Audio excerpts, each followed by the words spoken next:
Dadi wong Jawa aja cilik ati. Jawa iki artine apa? Jawa itu kan jiwa Jawata. Dalam jiwamu itu ada Jawata. Jawata Gung, wong Jawa banyak keturunan dewa itu nek saya menyaksikan, bukan dongeng dan ngoyo-woro. Dan itu kelahiran itu juga sekaligus kematian. Kelahiran sekaligus kematian. Itu hanya salah satu yang tadi itu apa namanya darulang. Ya kan? Bayi lahir itu sebenarnya lahir apa mati? Aku tak takon. Ya umumipun ya lahir. Bernapas itu di situ ada air ketuban. Nek ra ono air ketuban kering garing. Ra iso ambegan malah. Ya toh. Manusia iki asale mung kaya iwak. Nang jero banyu, air ketuban. Dan air ketuban ari-ari atau plasenta ini adalah sepasang. Ini saling melengkapi seperti ibu bumi dan bapak angkasa. Ketika lahir yang ketut tinggal energinya, metafisiknya, sesuatu yang ada di balik benda fisik. Itulah yang disebut kemudian sedulur kembar, disebut kakang kawah, adik ari-ari. Kenapa seorang warga Belanda mau mengubah ideologi Nusantara menjadi kayak sepele banget gitu loh? Masa emansipasi wanita cuma diukur wanita Indonesia itu emansipatif mergone iso maca tulis. Nah kok sepele banget sih loh. Maka sadarilah sekarang generasi sekarang ini kita ini bangsa besar, punya wanita-wanita yang hebat yang besar. Saya tetap menghargai R.A. Kartini. Yang saya tidak menyalahkan R.A. Kartini, tapi saya menyalahkan konseptornya itu. Kenapa simbol emansipasi R.A. Kartini kayak nggak ada wong wedok sing hebat.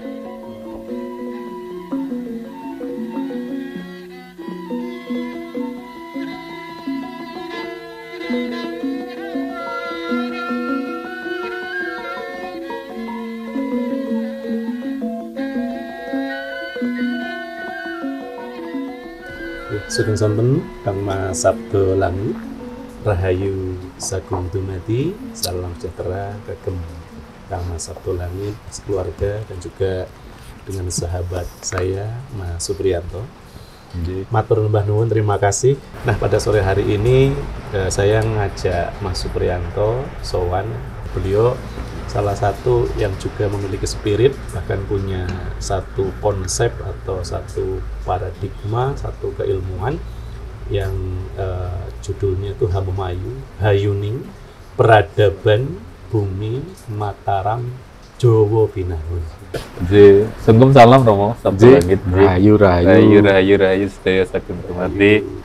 Palillah, setelah diizinkan dan senang sekali rasanya saya bisa sowan di dalam Romo Sabdo Langit. Kerinduan saya ketika saya mendapatkan baru dari channel YouTube-nya Romo Sabdo, sembah nuwun sangat ini kesempatan. Saya senang sekali, saya bahagia sekali dan salah satunya saya menjadi pengagumnya Romo Sabdo. Matur nuwun, saya juga mengagumi Mas Supri dan Mas Mahfud kok, bener kok.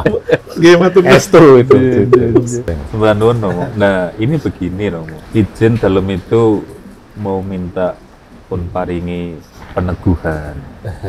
Termasuk juga kelengkapan, paringan wedaran. Tidak lepas dari semangat dalam untuk mengosongkan supaya bisa diisi. Kemudian yang kedua, semangatnya menimba dan selalu ngangsu supaya apa yang saat ini dalam dapat dan dalam rasa nanti semakin bisa tambah wawasanipun lanugi tentunya pengetahuan dalam begitu. Di tempat dalam itu ada petilasan Gilang Lipuro. Gilang Lipuro. No, petilasan Selo Gilang, Gilang Lipuro itu tempat tumuruning Wahyu Mataram. Bebodro, Jajikal Bebakal, yang Panembahan ketika mendapatkan wahyu Lintang Johar, wahyu ning kraton, sebelum Bebodro wonten kota gede. Nah, awalnya mendapatkan wahyu di Gilang Lipuro. Itu Kanjeng Panembahan Senopati sih. Kang pikantuk wahyu niku nggih. Nah, dalam juga lelados menjadi pelayan di masyarakat.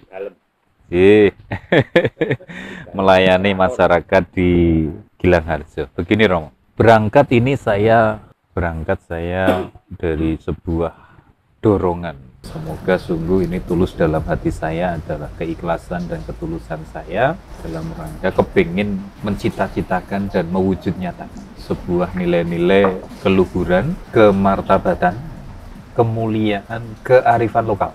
Begitu Romo. Ketika saya dilahirkan di bumi Jawa, di Nusantara, ya pasti keluhuran Jawa Nusantara inilah yang menjadi passion atau jati diri saya yang saya olah dan saya upati, saya cari.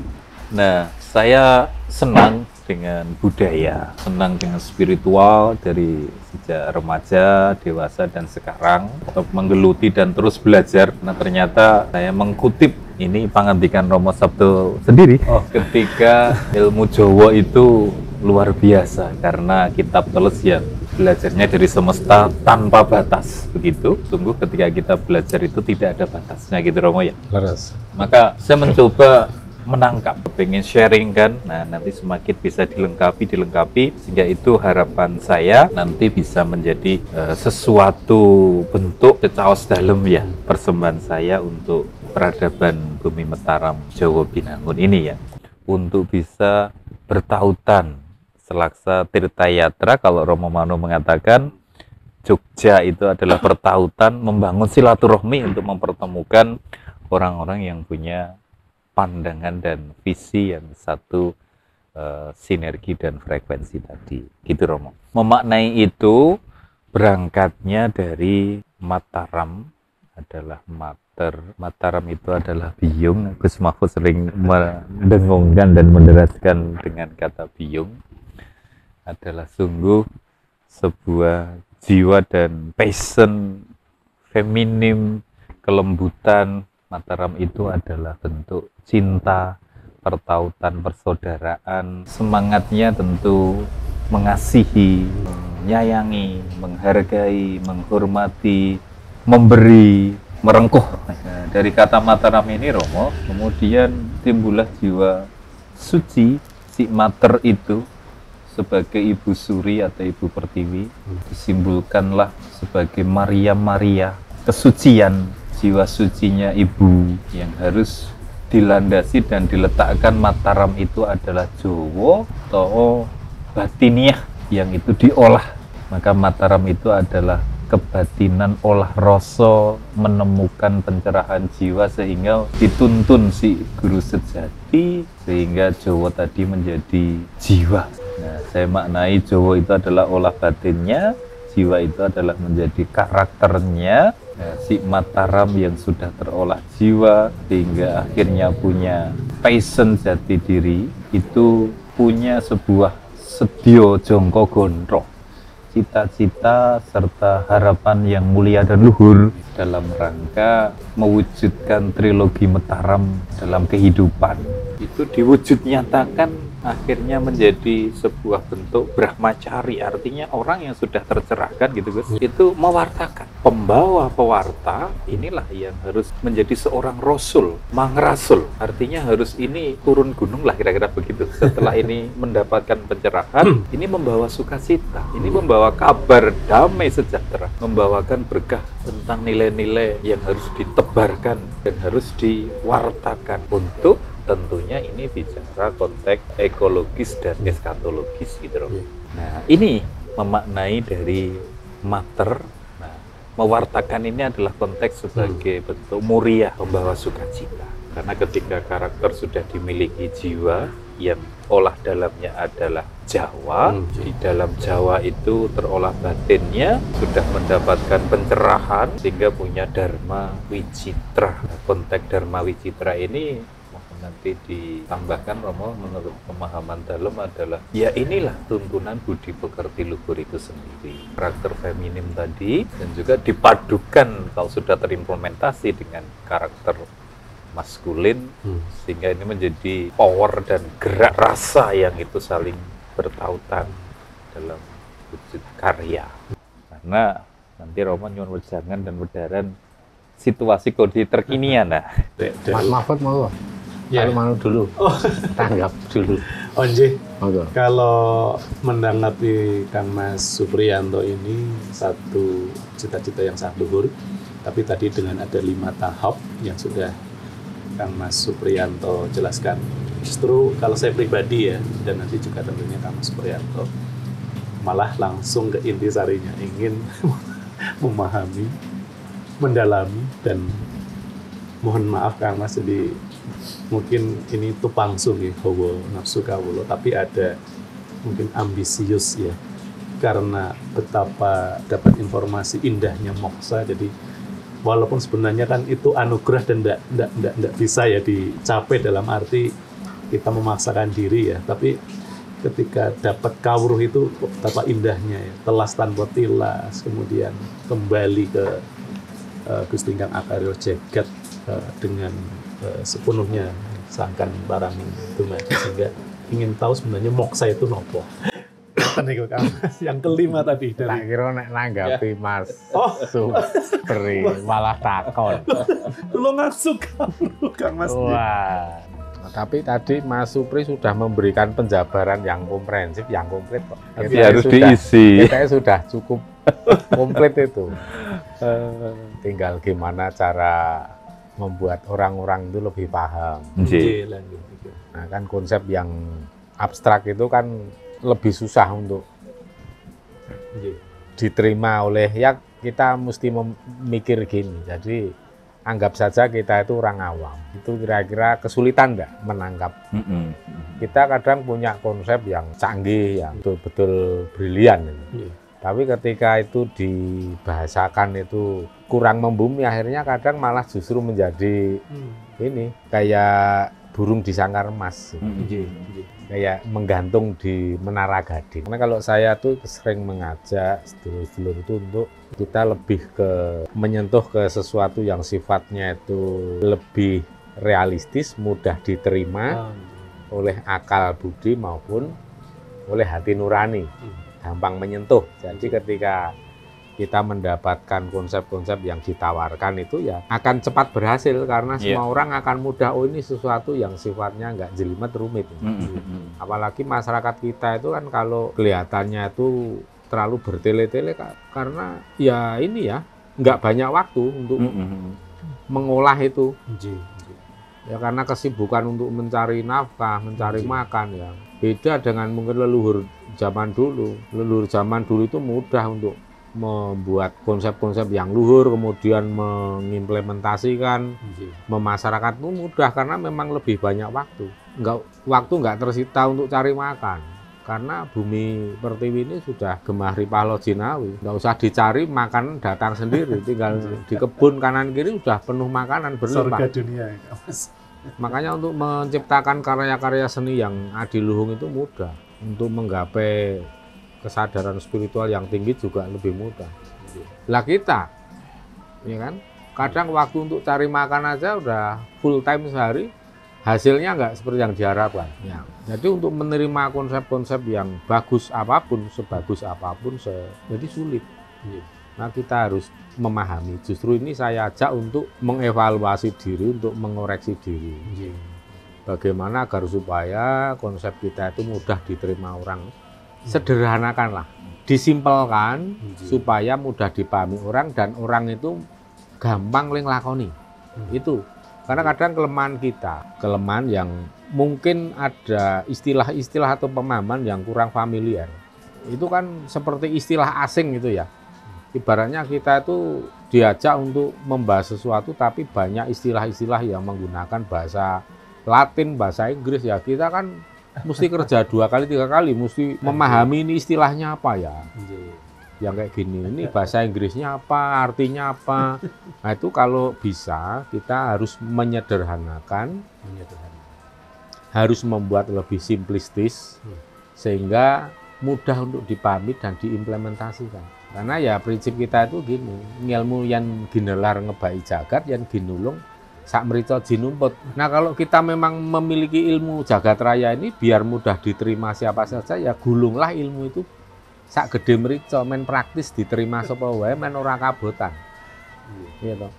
Yang disampaikan Mas Supri tadi udah 24 SKS itu. Wah. Ya kan dituangkan seperti ini.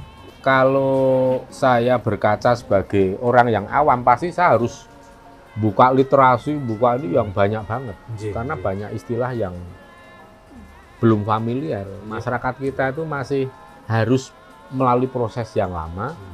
Seperti Mas Supri mengenal istilah-istilah itu karena kan ada proses belajar yang lama. Iya. Tapi kalau audiennya tidak seperti levelnya Mas Supri, angel, Berat memahami. berat memahami. Saya di sini malah ingin menyimpelkan aja, Mas Supri. Iya, iya.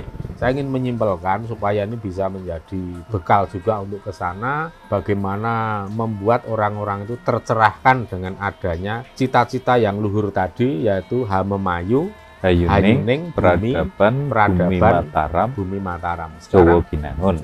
Sekarang istilah itu kan belum tentu ya. Sekarang orang memahami Hamemayu aja belum tentu paham. Ya kan? Karena itu kan istilah Jawa. Nggih. Sedangkan netizen sekarang, pemirsa zaman sekarang itu kadang-kala literasi kosakata untuk perbendaharaan kata Jawa juga minim.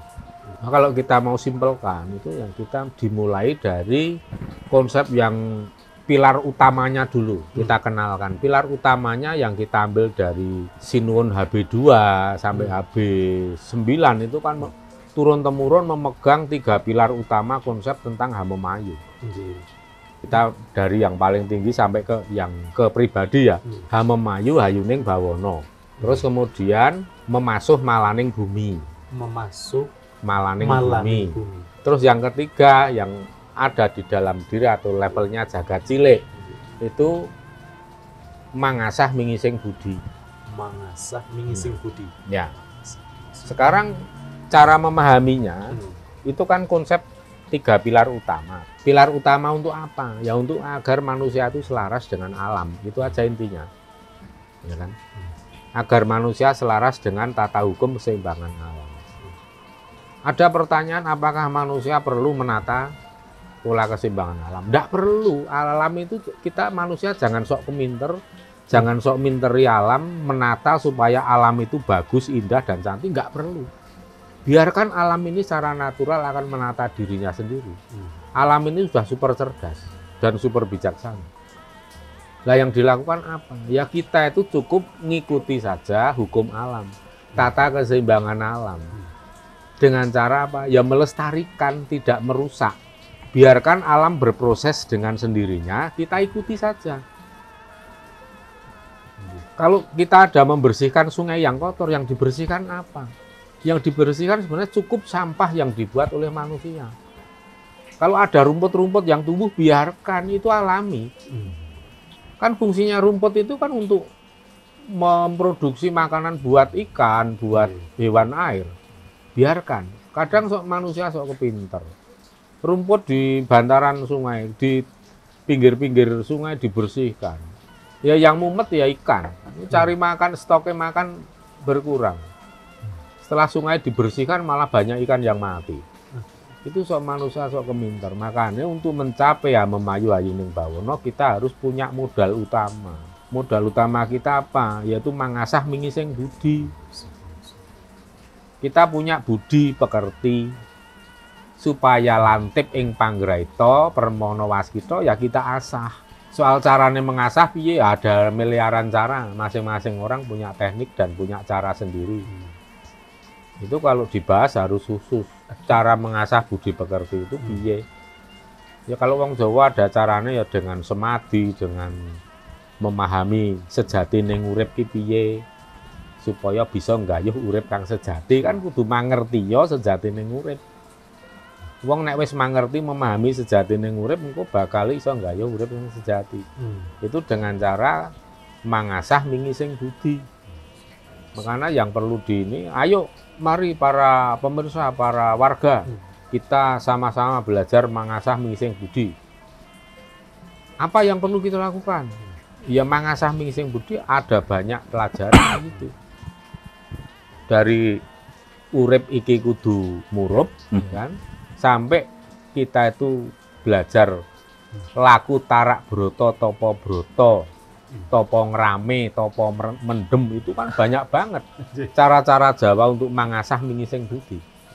Kalau kita sudah sering melakukan mangasah mengising budi, kita akan menjadi orang yang lantip ing panggraita permana wasita, bisa weruh sejatining urip. Urip iki sak tenane piye? Sak tenane kudu piye? Wong lair nang donya iki tugase apa, tanggung jawabe apa? Bahkan sampai paham agama iki sak tenane apa. Gitu loh, Mas. Orang kalau sudah bisa mangasah mengising budi, budi pekertine lantip, mula diarani wong sing berbudi bawa leksana. Wong nek wis iso berbudi bawa leksana kuwi nek diistilahke sing keren, manusia yang sudah menggapai kesadaran kosmologis, memahami tata hukum keseimbangan alam. Orang yang seperti itu otomatis akan selalu selaras harmonis dengan alam. Dengan sendirinya sudah tidak akan merusak alam semesta, akan menjaga kelestarian alam. Itu. Ini kalau kita sederhanakan seperti itu. Ditinggal berbudi bahwa leksana ini Romo ya. Nah, nanti setelah kita bisa menjadi orang yang selalu mangasah mengising budi, itu adalah jalan yang lapang, yang luas atau jalan tol. Kita bisa menciptakan yang namanya memasuh malaning bumi. Itu akan membersihkan segala macam malapetaka. Malapetaka di bumi ini akan bisa dieliminir, bisa diminimalisir kalau manusianya itu juga penuh welas asih, selaras harmonis dengan alam.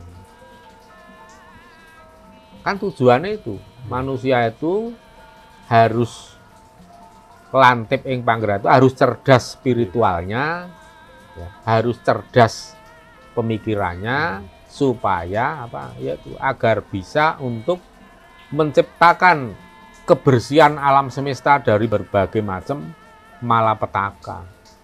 Karena apa? Malapetaka itu ya kebanyakan asalnya dari manusia. Kalaupun ada manusia yang kena malapetaka karena ada bencana alam, ya nggak bisa menyalahkan bencana alam. Sekarang ada gunung meletus, ada korban. Sing salah sapa? Gunungnya apa wonge? Ya kan? Sing salah sapa? Kudune nek gunung arep meletus itu ya kita harus pandai membaca situasi, membaca gerak-gerik bahasa gunung itu piye. Sekarang wong karo kewan we kalah. Kita ndak ada berguru karo kewan. Didelok ana monyet do medun gunung urung. Ana ula wis do medun urung. Itu kan manusia berguru pada binatang. Dene manusia sering ngejek menyek binatang. Wong vokale kaya kewan. Padahal kewan sering menjadi guru yang paling baik untuk manusia. Jangan suka menghina kewan lah. Karena kewan pun saya jadikan guru. Itu. Maka coba sekarang kita merenungkan. Memang kita lebih baik dari kewan. Nggak iso. Manusia itu nggak bisa lebih baik dari kewan. Sekarang saya tanya, orang yang patuh pada Tuhan itu, kalau diartikan dalam spiritual yang lebih luas apa? Orang yang patuh dan takwa kepada Tuhan itu adalah orang yang selaras harmonis dengan hukum alam. Bukan agama. Agama masing-masing beda. Nanti cara pandang orang subjektif. Beda umat, beda pandangan. Gitu.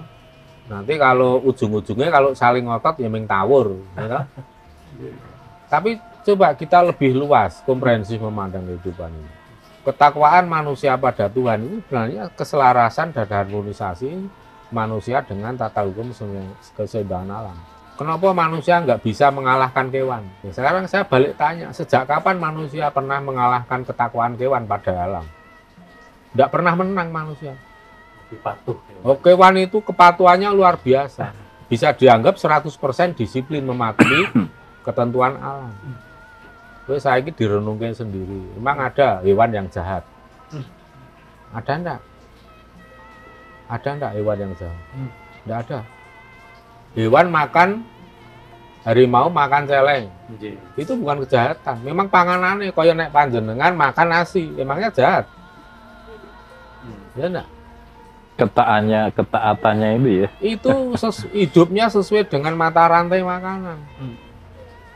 Mata rantai makanan. Rano macan geragas, ngusah asik mangan pari, padi nggak ada.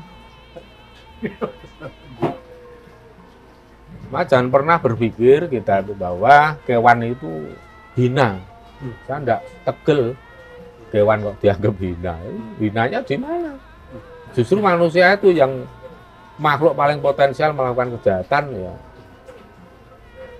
Itu baru kita mengupas tentang mangasah mingising budi.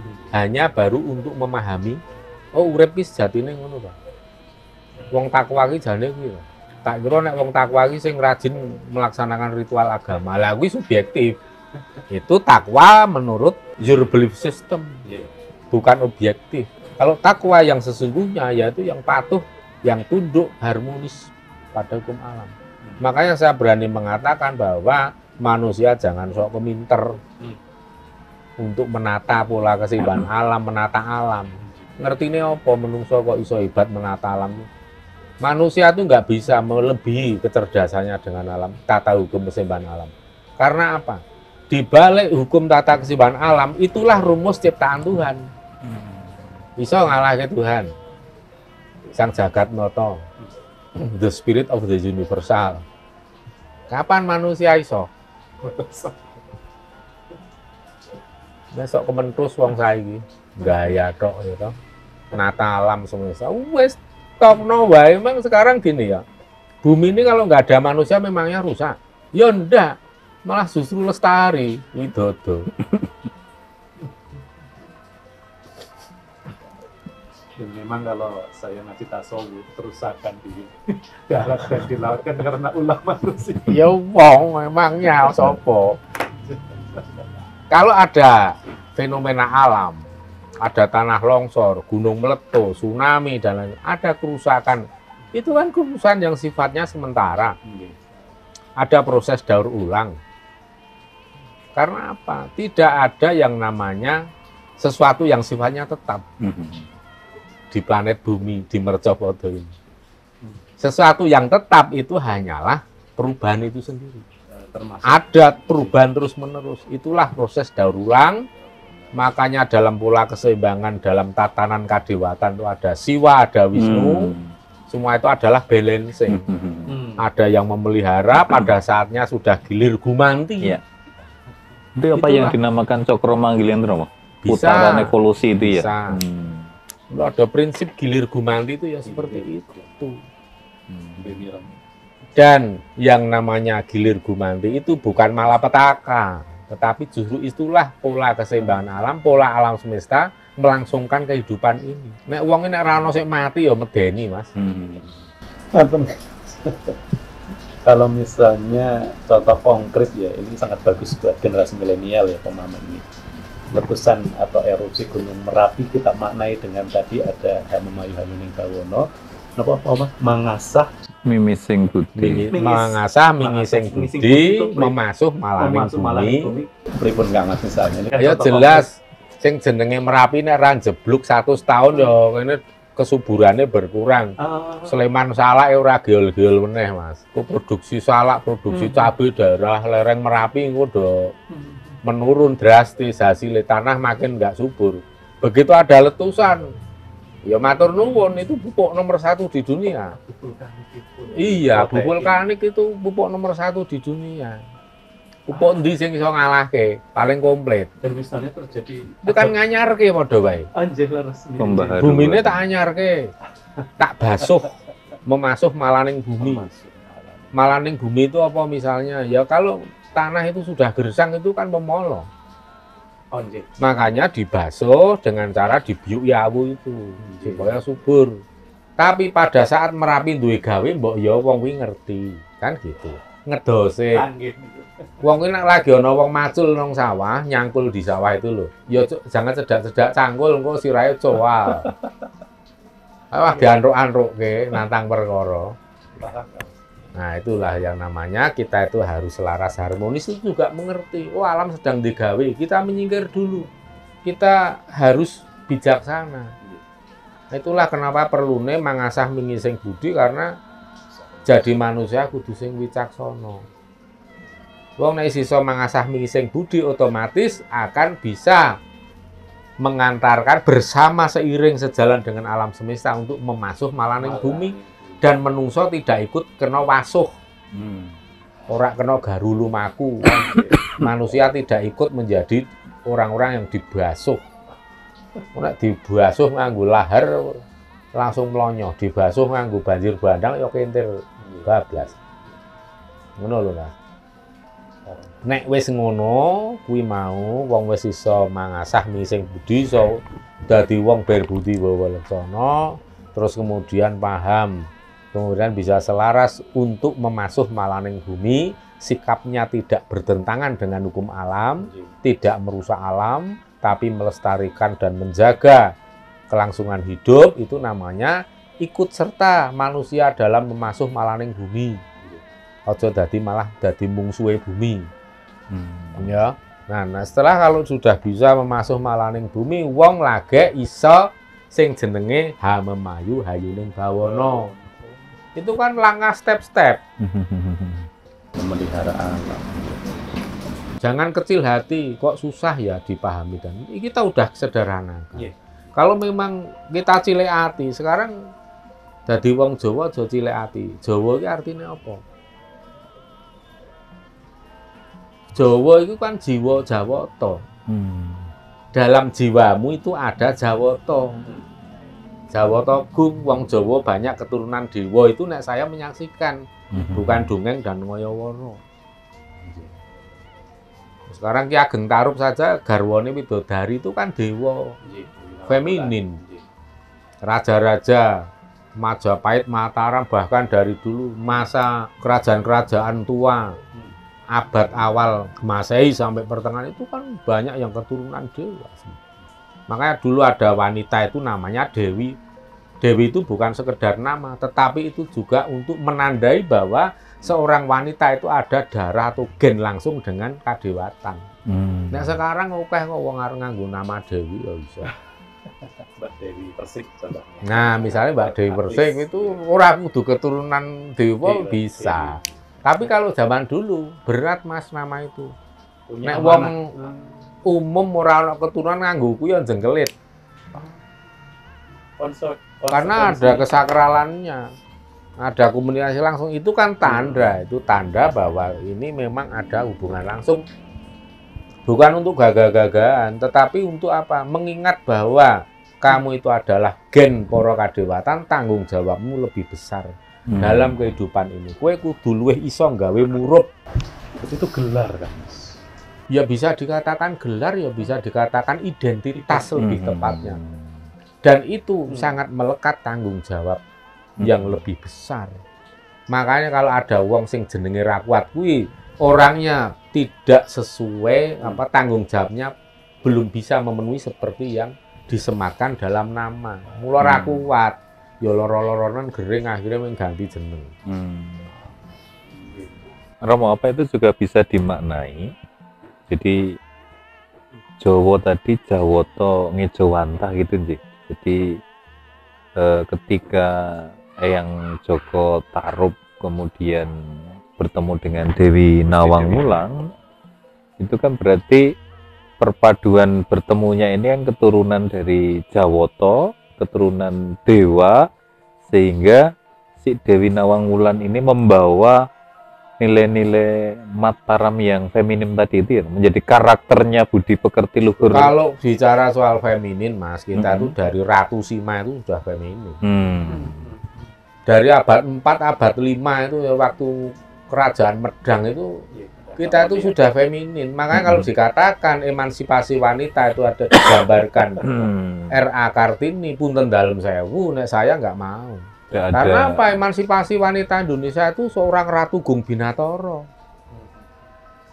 Dari Ratu Sima sampai kemudian Dewi Gayatri Rajapatni, kemudian Tribuana, dia sudah banyak itu yang wanita-wanita besar. Bahkan kesuksesan kerajaan itu selalu ada di balik wanita-wanita yang besar. Tidak hanya Majapahit, Tumapel ada Ken Dedes, kemudian setelah Kahuripan itu ada Kahuripan, Kadiri dan Jenggala. Itu kan ada Dewi Kilisuci, ada Dewi Sekartaji, itu ada wanita-wanita besar. Bahkan sampai sekarang pun dalam satu keluarga itu kesuksesan seorang laki-laki seringkali di Bali itu ada seorang istri yang perempuan. top ya, Iya. gitu loh Mas. Iya, iya. Nah, Jadi kan, Romo, emansipasi gender, kesetaraan, keseimbangan ini itu sudah melekat di peradaban sudah yang melekat luar biasa. sejak zaman manusia Jawa ada. Makanya tugas manusia Jawa yang di dalamnya itu ada roh kadewatan Jawoto, Iya, itu harus dijawantah dalam kehidupan sehari-hari. iya. Jangan cuma disimpan di dalam diri, hanya teoritis tok, di konsep tok, tapi harus diimplementasikan dalam kehidupan sehari-hari. Barulah disebut oleh wong Jawa Timur, wah wong kuwi wis Jawa, kuwi sik kae gak Jawa lah. Gak Jawa itu artinya itu. Iya. Dan termasuk ini dalam tata pemerintahan atau kepemimpinan, emansipasi sudah ada sejak yang Ya sudah, Ratu kita tuh turunan wanita-wanita hebat, Iya. wanita-wanita besar, pemimpin yang luar biasa besar. Kenapa seorang warga Belanda mau mengubah ideologi Nusantara menjadi kayak sepele banget gitu loh? Masa emansipasi wanita cuma diukur wanita Indonesia itu emansipatif mergone iso maca tulis. Nah kok sepele banget itu loh. Maka sadarilah sekarang generasi sekarang ini kita ini bangsa besar, punya wanita-wanita yang hebat yang besar. Saya tetap menghargai R.A. Kartini. Yang saya tidak menyalahkan R.A. Kartini, tapi saya menyalahkan konseptornya itu. Kenapa simbol emansipasi kok R.A. Kartini? Kayak nggak ada wong wedok sing hebat. Makanya di Mataram ini kalau dikonsepkan di sini adalah seorang ibu, ya inilah kebesaran. Sebenarnya inilah kebesaran bangsa Indonesia tercermin dalam konsep Mataram yang feminis itu karena apa? Ibu bumi, ibu pertiwi itu kan yang merengkuh kehidupan. Sik mangku, sing pengayom, sik naungi bawa angkasa. Itu kalau dalam masyarakat spiritual Jawa kan mesti memahami itu bahwa kita berada di dalam pangkuan sang ibu bumi dan rengkuan naungan sang Bapa Angkasa sejak dari dalam perut seorang ibu kita. Lagi-lagi ini kita juga lahir dari rahim ibu. Di dalam ibu itu ada ibu lagi. Siapa ibu yang memangku, yang selalu memberi makan, yang merepresentasikan mercopodo atau bumi tempat kita berpijak dan memberi makan. Kalau di dalam perut itu buminya ya plasenta. Makanya plasenta itu ada energi yang hidup, ada energi yang selalu menaungi, mendampingi kita. Terus kemudian ada lagi pasangannya, ketuban. Air ketuban itulah sang Bapa Angkasa. Jadi sejak dari dalam perut itu sudah kita bayi ini, janin ini makan, minum melalui plasenta. Yaitulah bantolo atau buminya seorang janin sejak di dalam alam Dwapara Yuga atau rahim ibu. Bernapas itu di situ ada air ketuban. Nek ra ono air ketuban kering garing. Ra iso ambegan malah. Ya, manusia iki asale mung kaya iwak. Nang jero banyu, air ketuban. Dan air ketuban ari-ari atau plasenta ini adalah sepasang. Ini saling melengkapi seperti ibu bumi dan Bapa Angkasa. Ketika lahir yang ketut, tinggal energinya, metafisiknya, sesuatu yang ada di balik benda fisik. Itulah yang disebut kemudian sedulur kembar, disebut kakang kawah, adik ari-ari. Kenapa kakang? Ya karena keluarnya lebih dulu, kawah dulu, ketuban dulu, baru adine ari-ari metu keri. Nah, dari situ. Ini ilmu medis yang sangat luhur dari leluhur. Iya, ilmu medis. Nah, Harus dibangkitkan kembali. Anu kan, jadi memaknai jagat cilik, jagat gede kan terjawab di sini, Romo. Makrokosmos, nah mikrokosmos kita itu sejak di dalam kandungan Ibu Pertiwi Bapa Angkasa, ya kan? Air ketuban itu kakak kita, ari-ari adik kita. Kelahiran itu berarti kemudian beliau pun masih mendampingi kita di metafisik gitu, Romo, ya. Dan Jadi itu energi. kelahiran itu juga sekaligus kematian. Kelahiran sekaligus kematian. Itu hanya salah satu yang tadi itu daur ulang. Ya kan? Bayi lahir itu sebenarnya lahir apa mati? Aku tak takon.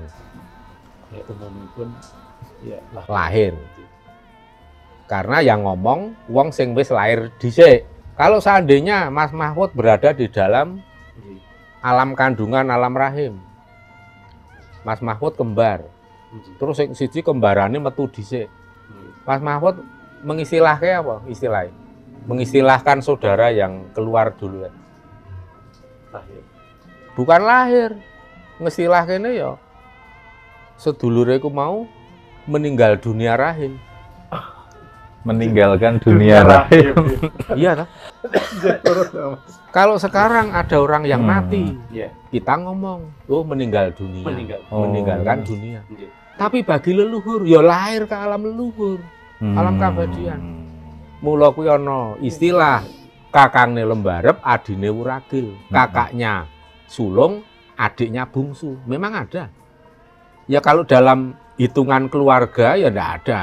Iya. Tapi dalam rumus hukum Iya. alam ada. Yaitu tadi. Yang dimaksud kakangne lembarep, adine wuragil. Iya. Ketika kita itu hidup keluar lahir tapi dikatakan mati. Dari sisi mana dulu? Oh, nggih. Terus Wes.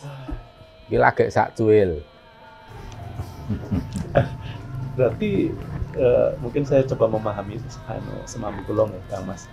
Ini kan medis, ya, versi saya kan medis, tapi ini keluhuran Jawi. Berarti ketika di dalam rahim sebenarnya kita sudah tersedia semua, anjing. Tapi ketika dilahirkan kita harus menghadapi realita atau kepribadian. Tersedia apa, Mas? Justru nggak ada tersedia apa-apa. Kecuali hanya makan dan makan dan beroksigen ya, menghirup. cuman itu tadi. Orang bayi itu kan tidak memiliki apa-apa. Ora duwe rasa duwe. Ora duwe rasa.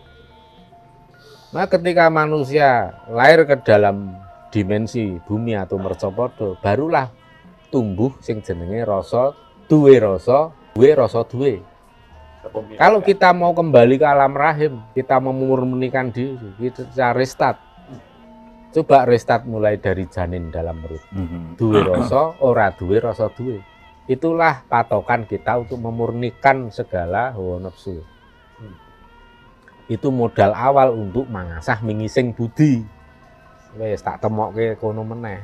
San wis tak jak mubeng-mubeng, tak temokke lawang mburi meneh. Saya belum pernah merasa Anda sering sowan.